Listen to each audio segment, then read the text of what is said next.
Hello, good evening and welcome back to the channel. और आज हम शुरू करने जा रहे हैं गैप फिलिंग का एपिसोड 2। एपिसोड 1 ख़त्म हो चुका है और एपिसोड 1 में 25 क्वेश्चंस थे और आज हम शुरू करने जा रहे हैं क्वेश्चन नंबर 26 से। तो क्वेश्चन नंबर 26 है, the railway coaches dash by the integral coach factory Chennai. एक बात हमेशा ध्यान में रखना कि जब कभी भी आप गैप फिलिंग करते हो तो उसमें 2 ट्रिक जरूर आप अपनाइए। पहला है ग्रामर।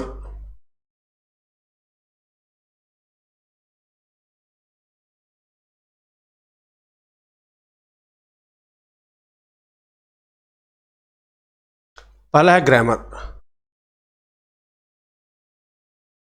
ग्रामर का बेसिक नॉलेज होना बहुत जरूरी है। और दूसरा है एलिमिनेशन का रूल। एलिमिनेशन, ये 2 चीज बहुत जरूरी है। तो the railway coaches dash by the integral factory, यानी by the integral coach factory Chennai. तो क्या लगता है आपको कि यह पैसिव फॉर्म ऑफ वॉइस में, सो पैसिव वॉइस में है और किस टेंस में है? तो रेलवे कोचेस मैन्युफैक्चर किए जाते हैं। रेलवे कोचेस मैन्युफैक्चर किया जाता है ऐसा नहीं लिखेंगे, यानी सिंगुलर में नहीं होगा, तो सिंगुलर को करते हैं हम एलिमिनेट। रेलवे कोचेस मैन्युफैक्चर किए जा रहे हैं इस वक्त, ऐसा भी नहीं होगा, तो इसे भी हम करते हैं एलिमिनेट। यानी is am are plus being हम कहाँ यूज करते हैं? हम प्रेजेंट कंटिन्यूअस के पैसिव फॉर्म में यूज करते हैं। अब है आर मैन्युफैक्चर्ड और आर मैन्युफैक्चर, यानी पैसिव फॉर्म ऑफ वॉइस में इज एम आर के बाद हम वर्ब का थर्ड फॉर्म यूज करते हैं, यानी सी भी एलिमिनेट हो गया। सो आपका सही ऑप्शन है are manufactured. So railway coaches manufacture किए जाते हैं किसके द्वारा? इंटीग्रल कोच फैक्ट्री चेन्नई के द्वारा। क्वेश्चन नंबर 27 की तरफ मूव करते हैं। क्वेश्चन नंबर 27 है, the truck was dash when the bus rumped into it. अब यहां पर है सारा स्टेशनरी है, मशीनरी है और स्टेशनरी है। अब truck was dash when the bus rumped into it. जब बस ने ट्रक को टक्कर मारी तो ट्रक क्या था?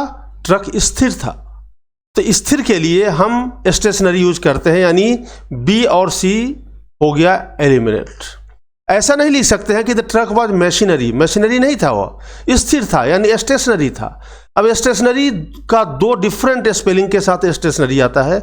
एक आता है स्टेशनरी ई के साथ, जिसका मतलब होता है लेखन सामग्री, ए भी एलिमिनेट हो गया। सो आपका करेक्ट ऑप्शन है स्टेशनरी, यानी ए वाला। से STATIONARY स्टेशनरी का मतलब होता है स्थिर। सो आपके इस गैप में आएगा stationery.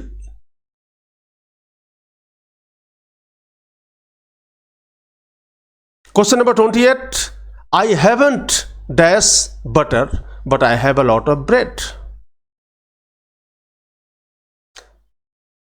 I haven't a lot of, मेरे पास बहुत सारे नहीं है। आई हैवंट सम नहीं। आई हैवंट लिटिल, यानी बी और डी एलिमिनेट हो गया। अब बचता है ए और सी।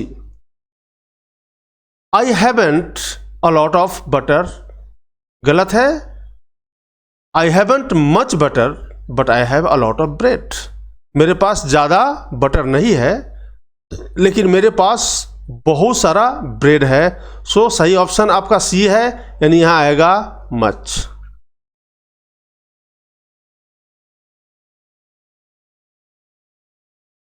अलॉट ऑफ का यूज हम यहां पर इसलिए नहीं कर सकते हैं क्योंकि अलॉट ऑफ को हम निगेटिव में हम यूज नहीं करते हैं, निगेटिव सेंटेंस में हम इसको यूज नहीं करते हैं, जबकि आई हैवंट एक निगेटिव सेंटेंस का पार्ट है, इसलिए यहां पर मच यूज होगा।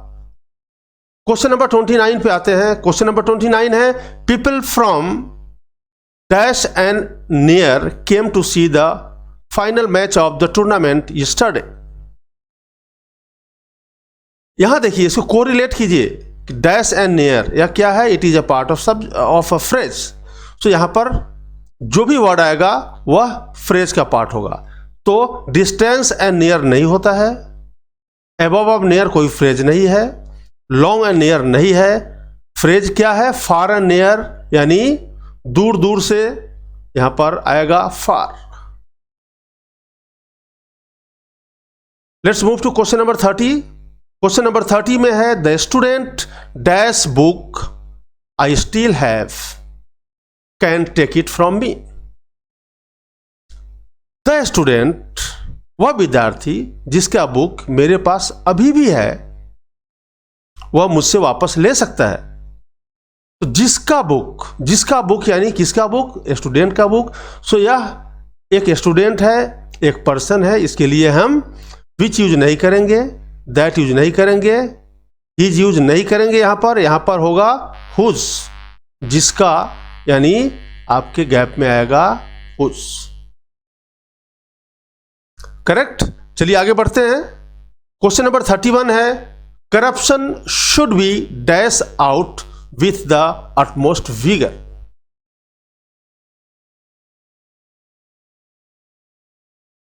Corruption should be talked out नहीं होगा, लेफ्ट आउट भी नहीं होगा, ब्रॉट आउट भी नहीं होगा। क्या होगा? रूटेड आउट होगा, बट यहां पर रोटेड है। क्या होगा?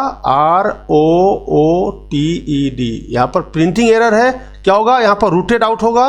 रूट आउट का मतलब होता है जड़ से खत्म करना। सो यहां पर आपके गैप में आएगा ROOTED, रूटेड आउट।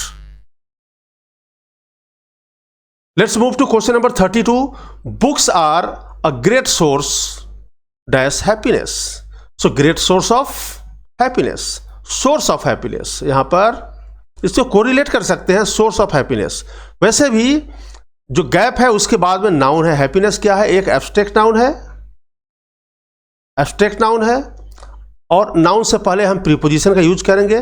पर चूंकि ये सारे प्रीपोजिशन है तो कौन सा प्रीपोजिशन होगा? सोर्स ऑफ हैप्पीनेस, यहां पर ऑफ आएगा। तो करेक्ट ऑप्शन आपका ऑफ है। इनटू, फॉर और विथ हो गया एलिमिनेट।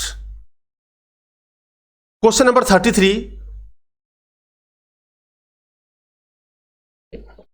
क्वेश्चन नंबर 33 है he spoke dash his travel. He spoke of his travel नहीं, he spoke on his travel, along नहीं होगा, अबाउट होगा। ऑप्शन है अबाउट, गैप में आएगा about his travel. Question number 34। Man is essentially a dash animal and tends to associate with others. इसको correlate कीजिए। Man is essentially a dash animal, अब कैसा animal? And tends to associate with others, यानी दूसरों से घुल मिलकर रहना चाहता है, दूसरों के साथ रहना चाहता है, दूसरों के एसोसिएशन में रहना चाहता है। तो ऐसे जानवरों को हम क्या कहते हैं? ऐसे जानवरों को हम सेंटिमेंटल नहीं कहते हैं, सेल्फिश नहीं कहते हैं, परवर्स भी नहीं कहते हैं, बल्कि ग्रीगेरियस कहते हैं, ग्रीगेरियस। सो हम जो लिविंग बींग्स हैं, लिविंग बींग्स में जो ह्यूमन बींग्स आते हैं, बर्ड्स आते हैं, एनिमल्स आते हैं, वैसे animals and birds and human beings जो ग्रुप में रहना पसंद करते हैं, जो एसोसिएशन में रहना पसंद करते हैं, उन्हें हम क्या कहते हैं? Gregarious, gregarious. Correct option is B. Let's move to question number 35। 35 है why do we always have to submit. Submit के बाद हम टू यूज करते हैं, माय डियर पेरेंट्स। तो क्या होगा? Submit to. Why do we always have to submit to his authority. Submit के बाद टू यूज होगा। क्वेश्चन नंबर 36 है the master assured her. Assured her, अब यहां पर एश्योर्ड हर है, उसके बाद अगर एक दूसरा क्लाउज आ गया, ये तो कंजंक्शन है, उसके बाद क्लाउज आ गया तो उसका डिफरेंट फॉर्मेशन होता है, तो फिर क्लाउज हो गया। The master assured her that he would, कुछ भी आ सकता है। बट यहां पर क्या है, the master assured her dash success. तो सक्सेस क्या है, एक नाउन है, या एक नाउन है तो उसके पहले प्रीपोजिशन आएगा। सो एश्योर के साथ कौन सा प्रीपोजिशन यूज होता है, ऑफ होता है। सो क्या होगा, एश्योर प्लस ऑफ, और उसके बाद तो नाउन आएगा। Assure of. क्वेश्चन नंबर 37 है, the child was so spoiled bye her indulgent parents that she became dash when she didn't receive all of their attention. Discrete नहीं होगा, इलेटेड नहीं होगा, सस्पिशियस नहीं होगा, बल्कि क्या होगा, सलन होगा। सलन का मतलब होता है फास्टिडियस, फास्टिडियस यानी चिड़चिड़ा। सलन का मतलब होता है चिड़चिड़ा, जो बहुत जल्दी जिससे गुस्सा आता है, जो फास्टिडियस है, हमेशा चिड़चिड़ा सा बना होता है, उसे बोलते हैं सलन। सो यहां पर गैप में आएगा सलन। क्वेश्चन नंबर 38 है, his directions to the driver dash and helped him reach on time. यहां पर इंप्लीकेट नहीं होगा, ये वर्ब है, ऐसे भी नहीं होगा। एक्सप्लेटिव नहीं होगा, इम्प्लिसिट भी नहीं होगा। क्या होगा, his directions to the driver clear. Clear, clear का मतलब क्या होता है, एक्सप्लिसिट। सही ऑप्शन है explicit. His directions to the driver explicit, were clear and helped him reach on time। so यहां ऑप्शन में क्या आएगा, गैप में आएगा explicit। explicit का मतलब होता है easy to understand, या दूसरे शब्दों में बोल सकते हैं clear।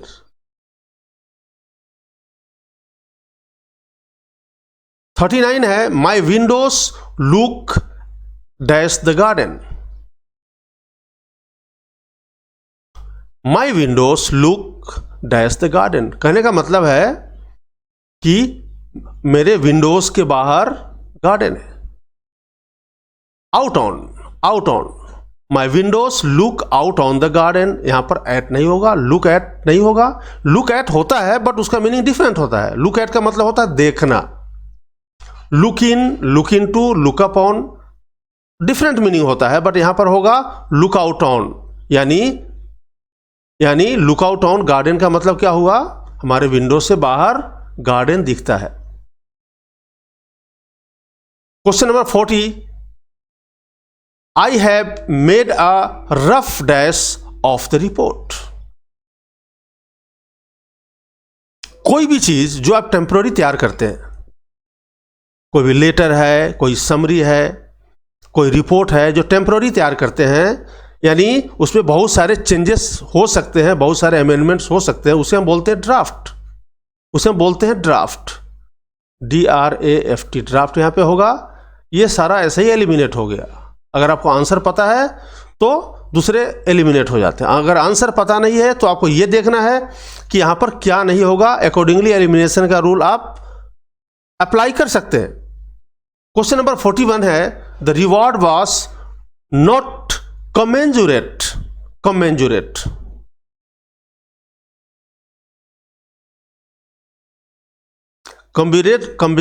कमेंजुरेट का मतलब होता है अकॉर्डिंग टू, लेकिन कमेंजुरेट का मतलब अकॉर्डिंग टू तब होगा जब इसके साथ हम एक प्रीपोजिशन यूज करेंगे। Now this becomes a phrase. So commensurate के बाद हमेशा हम विथ यूज करते हैं। इसका मतलब होता है according to. The reward was not according to the work done by us. I don't care dash the expense. Care about, I don't care about the expense. I want the party to be a real success. So I don't care about the expense. अब जरूरी नहीं है कि अगर care है तो उसके बाद में आंख बंद करके आप ऑफ यूज कर दो। अलग अलग फ्रेजेस है, जैसे है टेक केयर, उसके बाद ऑफ आएगा, एक डिफरेंट फ्रेज है। यहाँ पर टेक केयर के बाद ऑफ आएगा। यहाँ पर है आई डोंट केयर, यहाँ पर कोई फ्रेज नहीं है, तो आई डोंट केयर अबाउट, यहाँ पर केयर अबाउट एक क्या बन जाता है, एक फ्रेज बन जाता है। तो care about is a different phrase. Let's move to question number 43। Vinay doesn't play cricket and dash does Yashwant.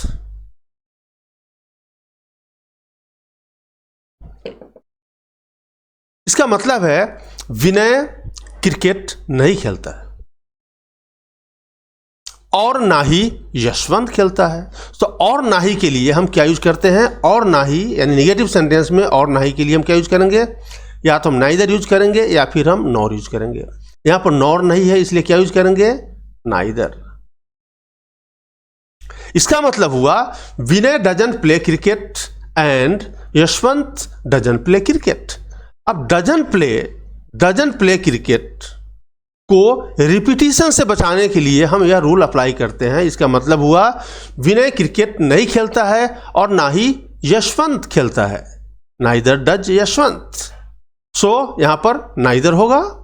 अगर नॉर होता तो नॉर भी उसका सही आंसर होता। क्वेश्चन नंबर 44 है the department head insisted that.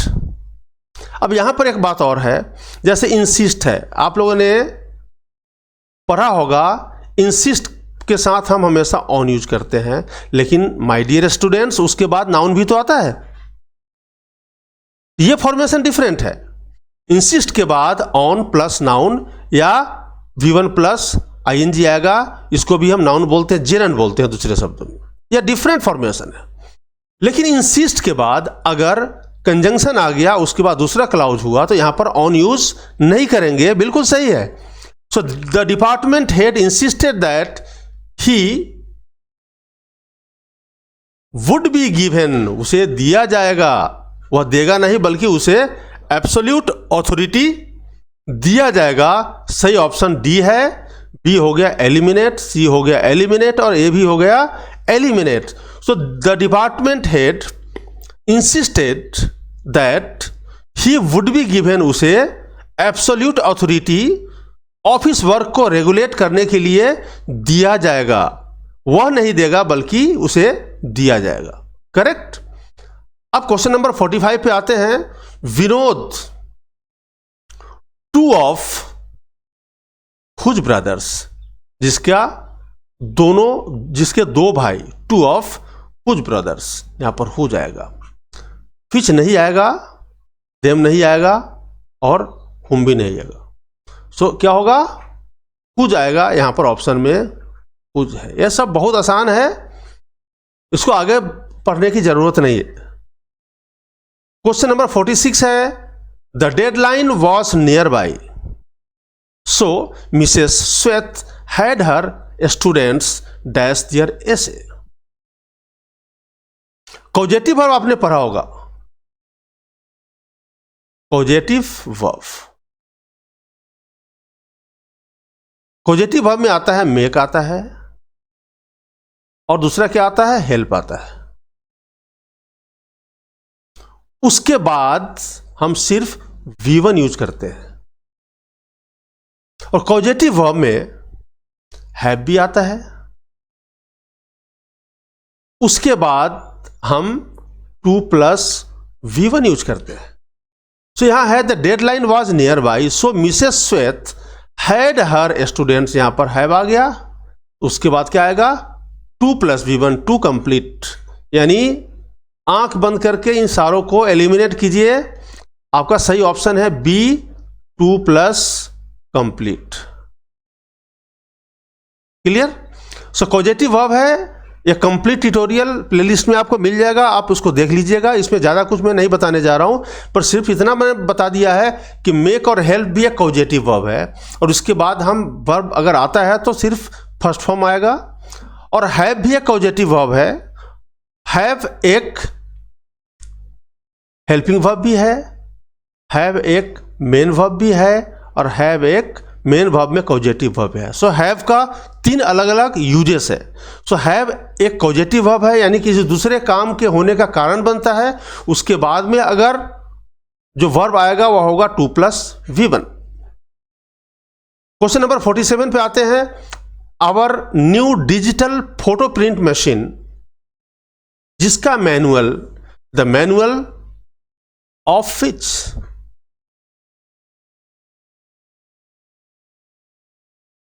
Our new digital photo print machine, और उसके बाद लिखते हैं हुज मैनुअल, ये हो जाएगा गलत। हुज हम किसी पर्सन के लिए यूज करते हैं, किसी थिंग के लिए यूज नहीं करते हैं। किसी थिंग के लिए हम क्या यूज करते हैं, विच यूज करते हैं, लेकिन विच मैनुअल नहीं होगा। तो विच मैनुअल अगर हम लिखते हैं तो वह होता है गलत। तो हम क्या करेंगे, द मैनुअल ऑफ विच, यह हो गया सही। क्वेश्चन नंबर 48 है। Ramu is in the habit of revising just once, एक ही बार, लेकिन Suresh never understand a subject जब तक कि वह कम से कम 3 बार रिवाइज ना कर ले। कम से कम 3 बार रिवाइज ना कर ले, जब तक ना कर ले क्या होगा, जब तक नहीं के लिए हम अनलेस यूज करते हैं, और सब हो गया एलिमिनेट। सो अनलेस और अनटिल का मतलब होता है जब तक नहीं। सो यहां पर अनलेस होगा। करेक्ट ऑप्शन आपका डी है।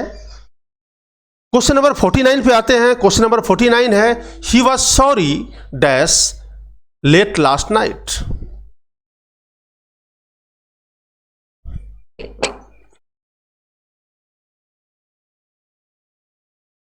He was sorry for coming.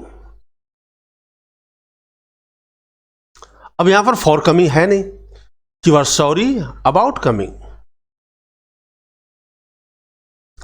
ये दोनों सही है। सो यहां पर अबाउट कमिंग है, सही ऑप्शन आपका ए है।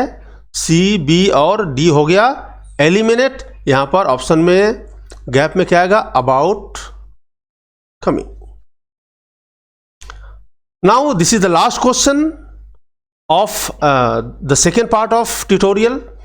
Our rich culture inspires us to take what, inspires us to take what, pride. Pride आएगा। प्राइड ये नाउन फॉर्म है, प्राउड क्या है, एडजेक्टिव है। यहां पर ये एडजेक्टिव है। सो यहां पर प्राइड आएगा, बिकॉज टू टेक व्हाट, तो व्हाट का आंसर हमेशा नाउन होता है। तो यहां पर नाउन फॉर्म है, इसलिए सही ऑप्शन आपका सी है। प्राइडेड तो होगा ही नहीं, प्राउडली एडवर्ब है, नहीं होगा, यानी डी भी नहीं होगा क्योंकि एडजेक्टिव है। सो यहाँ नाउन होगा, इसलिए प्राइड इज ए नाउन। और ऐसे भी एक फ्रेज है, यानी टू टेक प्राइड मतलब गर्व होना, गर्व महसूस करना। टू टेक प्राइड का मीनिंग होता है। सो क्वेश्चन नंबर 50 हो गया। नाउ जो थर्ड पार्ट में आएगा वो 51 से शुरू होगा। और मुझे उम्मीद है कि ये वीडियो काफ़ी हेल्पफुल रहा होगा आप सबके लिए। और देखिए, हर एक वीडियो से अगर आपको कम से कम 10 कंसेप्ट क्लियर होता है तो मुझे लगता है कि यह घाटे का सौदा नहीं है। So thank you very much. Stay safe and see you in the next video. Thank you very much.